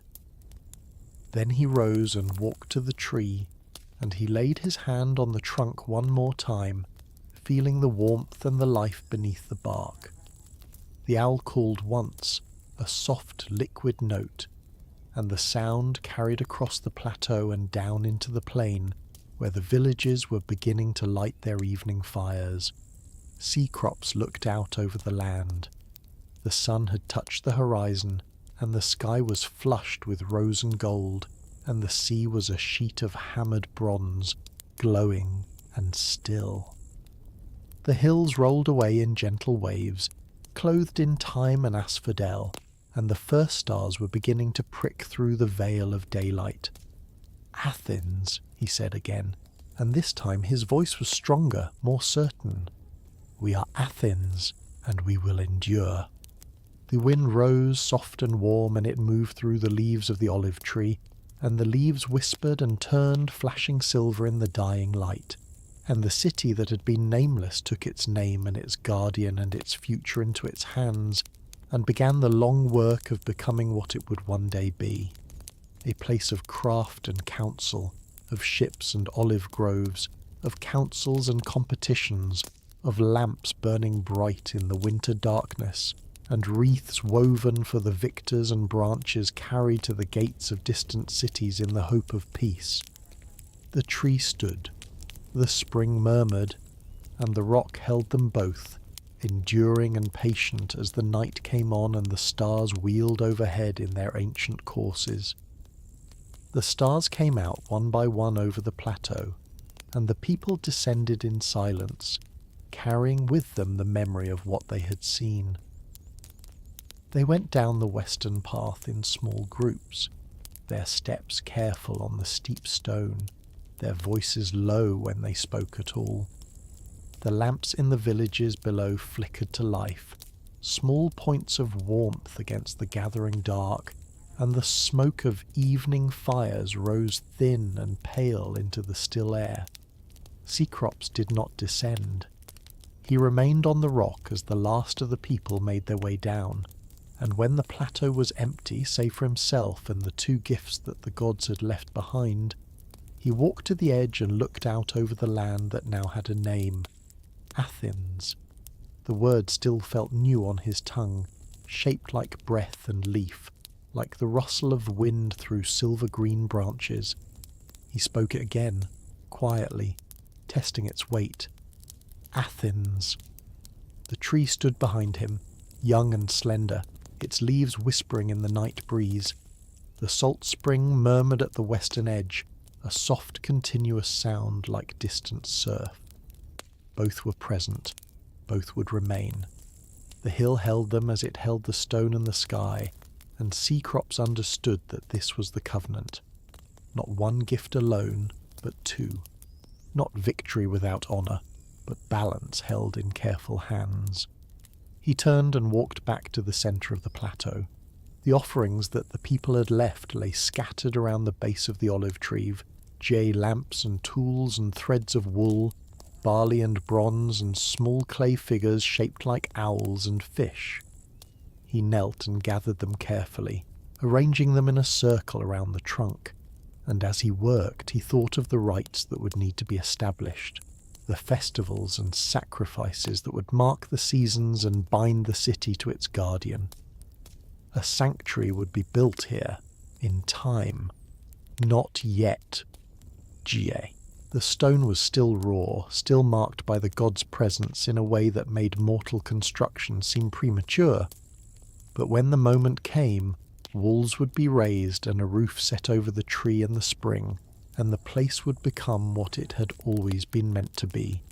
A threshold, a meeting point between the deathless powers and the lives of those who tilled the soil and sailed the waves and shaped the clay into vessels that could hold light and water and memory.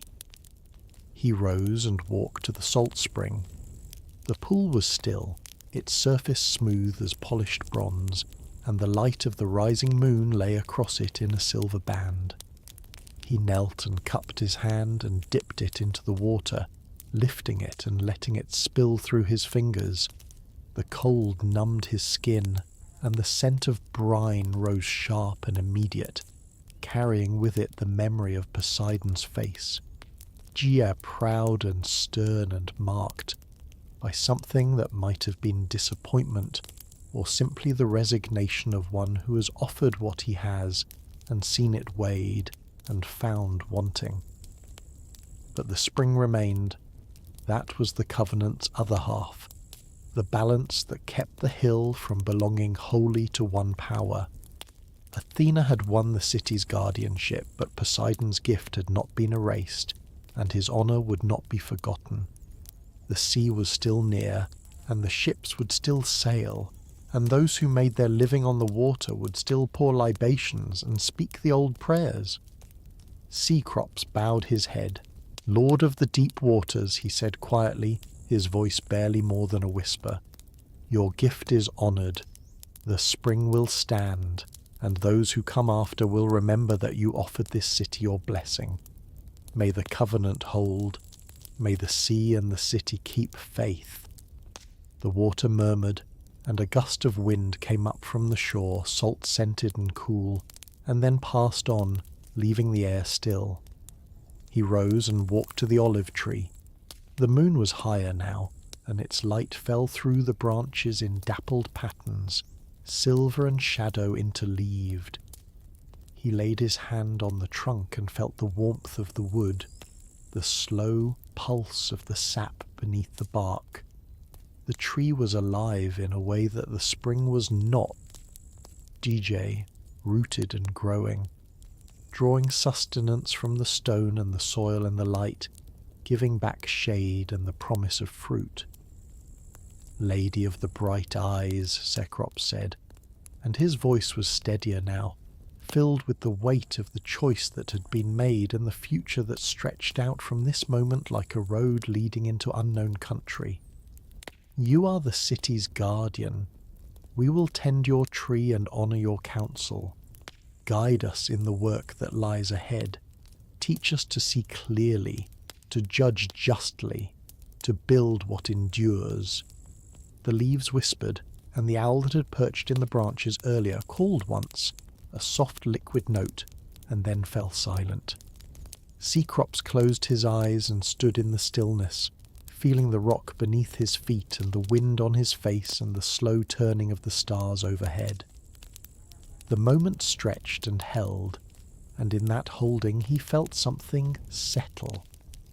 Not certainty, not the assurance that all would be well, but simply the sense that a beginning had been made, that the city had taken its first step into the long story that would be told and retold for as long as there were voices to carry it.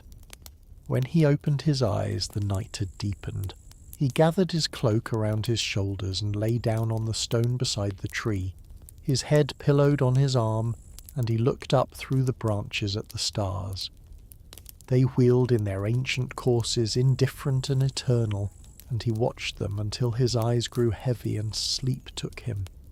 He dreamed of groves spreading down the hillsides, of silver-green leaves flashing in the sun, of oil pouring golden and thick from wooden presses, of lamps burning in 10,000 windows, of ships with painted eyes sliding down into the bright water, of councils gathered in the shade of plane trees, of runners crowned with olive wreaths, of peace-bearers walking with branches in their hands toward distant gates. When he woke, the sky was pale with the first light of dawn. The air was cold and still, and the dew lay thick on the stone. He rose and stretched and walked to the eastern edge of the plateau, and he watched as the sun climbed over the shoulder of Hymettus and spilled its light across the plain. The city was waking. Smoke rose from the villages, and the sound of voices and the lowing of cattle drifted up on the morning air.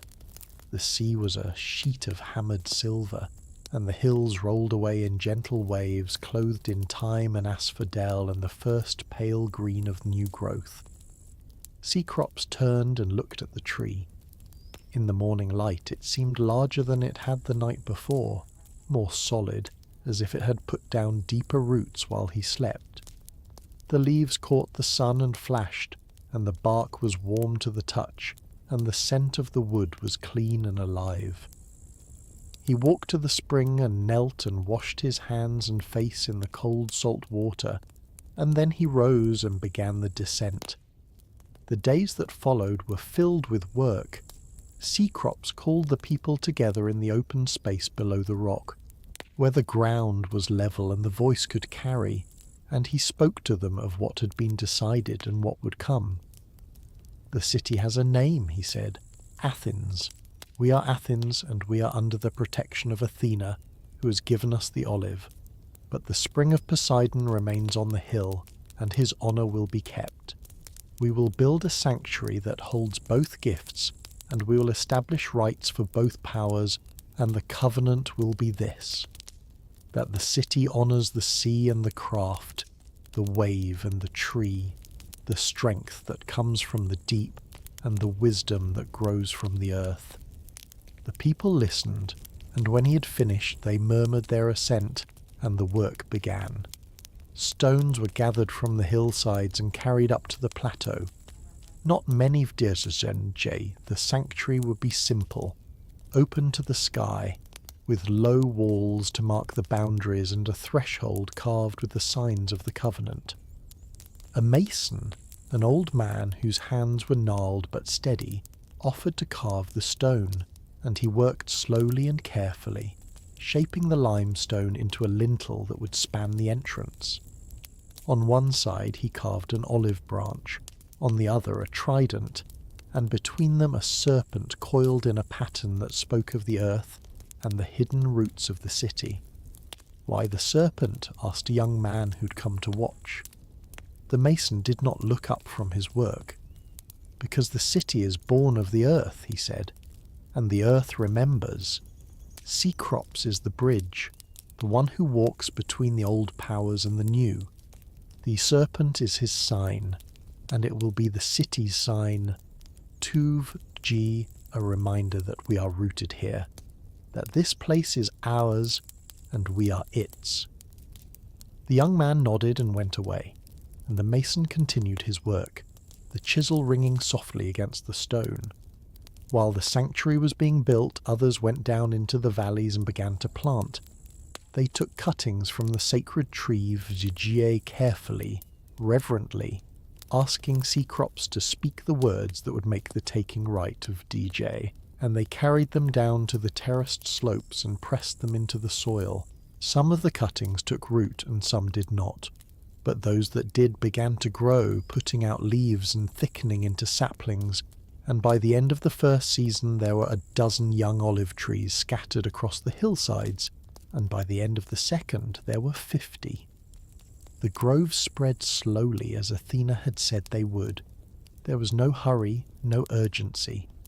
The tree gave what it gave in its own time, and the people learned to wait, to tend, to prune and water and gather the fruit when it ripened. The first harvest was small, a few handfuls of olives, bitter and hard, but they pressed them anyway, and the oil that came out was dark and thick and smelled of the earth and the sun, and they poured it into clay lamps and lit the wicks and watched the flames burn steady and bright. "It works," said a woman, her voice soft with wonder. She held the lamp in her hands, and the light played across her face, warm and golden. "It really works." A potter standing beside her nodded. "We'll need more lamps," he said. "Many more. If every house is to have light through the winter, we'll need 1,000, maybe 2. "Then we'll make them," the woman said, "and we'll make jars to hold the oil and flasks to carry it, and presses to crush the fruit. The goddess has given us the tree. We'll do the rest." And they did. The potters shaped lamps by the dozen, by the 100, small clay vessels with a spout for the wick and a hollow for the oil. The carpenters built presses, simple machines of wood and stone that could crush the olives and squeeze out the precious liquid. The weavers began to use olive wood for their shuttles and spindles, finding that it was smooth and strong and did not splinter. The farmers learned to read the tree's needs, to know when it wanted water and when it wanted rest, and they passed the knowledge down to their children, who would pass it to theirs. The city grew, not quickly, not in a single generation, but steadily, year by year, as the groves spread and the houses multiplied, and the roads began to wind down from the rock into the plain. A marketplace took shape at the base of the hill, where traders could gather and goods could be exchanged, and a council ground was marked out nearby, a flat space ringed with stones, where the elders could sit and hear disputes and make judgments. Cecrops presided over it all, but he did not rule as a king in the old sense. He was a guardian, a steward, the one who held the covenant and made sure it was honoured. When disputes arose, he listened and spoke the law that Athena had whispered into his mind on the night of the contest. Law that was measured and just, that weighed the claims of each side and sought the balance that would let the city endure. When festivals came around, he led the processions up to the sanctuary and poured the libations and spoke the prayers, first to Athena and then to Poseidon, honouring both. The rites were simple but carefully observed. On the day that marked the turn of the year, a ewe was led up to the plateau and offered to Athena at the foot of the tree. Its blood was poured onto the roots, and its flesh was roasted and shared among the people, and oil was poured into lamps and set around the base of the trunk, so that the tree stood in a circle of light as the sun went down. And then, when the prayers to Athena were finished, Cecrops would walk to the salt spring and pour a libation of wine into the water, and he would speak the words that honoured Poseidon and asked his favour for the ships that would sail and the fishermen who would cast their nets. The people learned the rhythms of the rites, and in time they no longer needed Cecrops to lead them. The festivals became their own, woven into the fabric of the year, and the city's identity began to take shape around them. Not just as a place where people lived and worked, but as a place that belonged to the gods and was held in trust by the mortals who made their homes there. Ships began to come to the harbour that was taking shape along the shore. Traders from the islands and the distant coasts heard of the city that honoured the goddess of craft, and they brought goods to exchange. Bronze and tin, amber and ivory, dyed wool and carved stone. They took away oil and pottery, fine painted vessels that the Athenian potters had learned to shape and decorate with images of gods and heroes in the daily life of the city. The trade was modest at first, but it grew, and the city's reputation grew with it, and in time the name Athens was carried to places that Cecrops had never seen and would never see, places where the sea met other seas, and the stories were told in other tongues. The years passed. Cecrops grew older, his hair and beard whitening, his steps slower, but his gaze remained clear and his hand steady. He walked the city each day, from the plateau down to the marketplace and back again, and he spoke to the people and listened to their concerns and gave counsel when it was asked for. He was not a distant figure, not a king who ruled from a high seat, but a presence woven into the life of the city, as familiar as the olive tree on the rock and the salt spring that murmured beside it. One evening, as the sun was setting and the light was turning the hills to gold, he climbed the rock one more time. His steps were slower now, and he paused often to rest, but he reached the summit and stood beside the tree and looked out over the land. The groves had spread far down the hillsides, a sea of silver green that rippled in the wind. The houses were more numerous, clustering along the roads and filling the valleys. The marketplace was busy even at this late hour, and the sound of voices and the clatter of trade drifted up on the evening air. Ships rocked at anchor in the harbour, their masts swaying gently, and the sea beyond was the colour of wine, darkening as the light faded. Seacrops laid his hand on the trunk of the olive tree. It was thicker now, the bark rougher, the branches spreading wide and casting a broad shadow. The tree had borne fruit for many seasons, and the oil it had given had lit countless lamps and fed countless people, and the wood it had yielded had been shaped into tools and vessels, and the frames of doors and looms. "You have kept your promise," he said quietly, speaking to the tree, or to the goddess who had given it, or perhaps to both.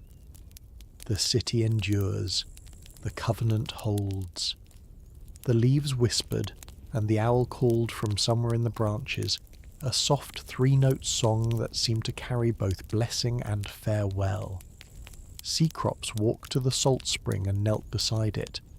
The water was as clear as it had been on the day it had first welled up from the stone, and the scent of brine was sharp and immediate. He dipped his hand into the pool and let the water run through his fingers cold and bright.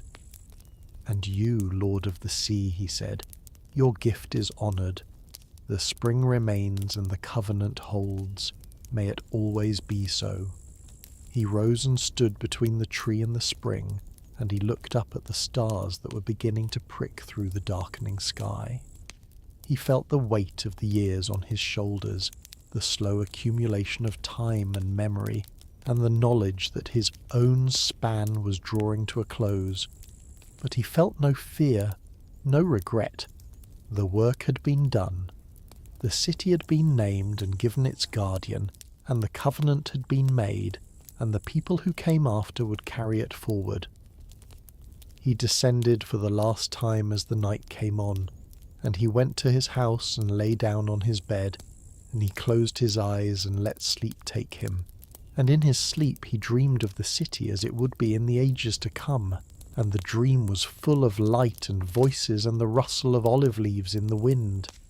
When he did not wake, the people carried him up to the plateau and laid him to rest at the foot of the tree, and they poured oil on the earth above him, and spoke the prayers that Athena had taught them, and they honoured him as the first guardian of Athens, the one who had stood between the gods and the people, and made the covenant that would hold the city together through all the seasons to come.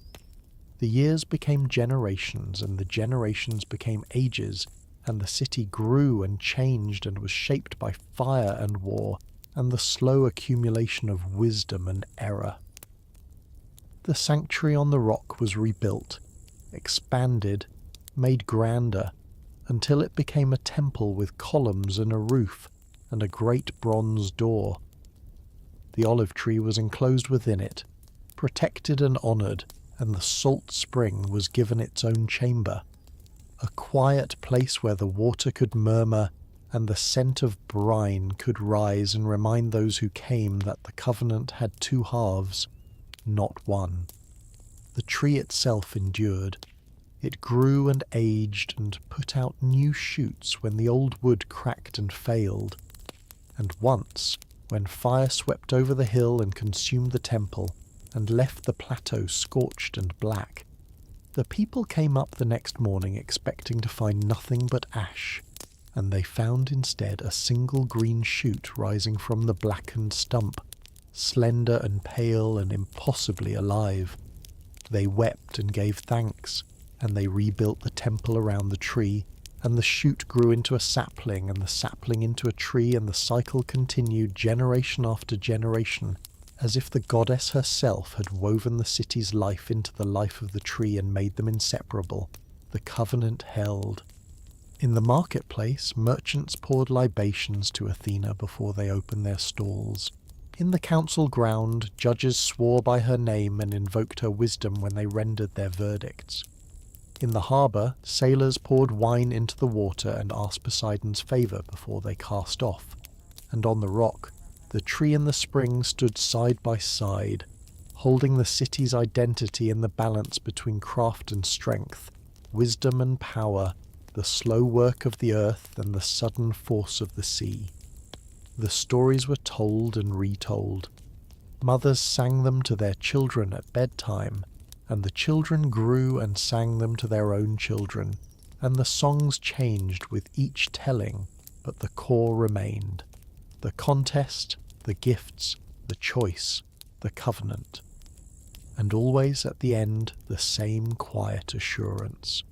The city endures because it honours both, because it holds the balance, because it remembers.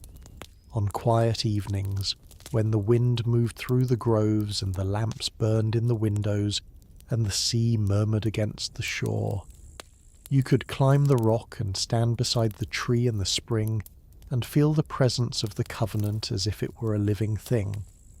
The leaves would whisper, and the water would murmur, and the stars would wheel overhead in their ancient courses, and you would know, not with the mind, but with something deeper, something older, that the city was held in careful hands, that the gods had not forgotten, that the balance would hold as long as there were people to tend the tree and honour the spring and remember the story. Athens. The word was still shaped like breath and leaf, like the rustle of wind through silver-green branches. It carried the weight of all the years that had passed and all the years yet to come, and it held the promise that Athena had given on the day she knelt and touched the stone and brought forth life from the rock. The covenant held, the tree stood, the spring murmured, and the city endured, rooted in stone and memory, held between sea and sky, a place where mortals and gods had made a pact and kept it, where the slow work of craft and the patient tending of the earth had been chosen over the dazzle of power, and where the light of 1,000 lamps burned steady through the long winter nights, fed by the fruit of the tree that grew from the rock and would not be moved. The wind rose soft and warm, and it moved through the leaves of the olive tree, and the leaves whispered and turned, flashing silver in the starlight, and the salt spring murmured its quiet song. The voice of the sea carried up through the stone from some deep place where the roots of the hills touched the roots of the waves, and the city slept and dreamed and woke and went about its work, and the covenant held, and the story was told again, and the cycle continued, unbroken, enduring, as steady as the stars and as patient as the stone.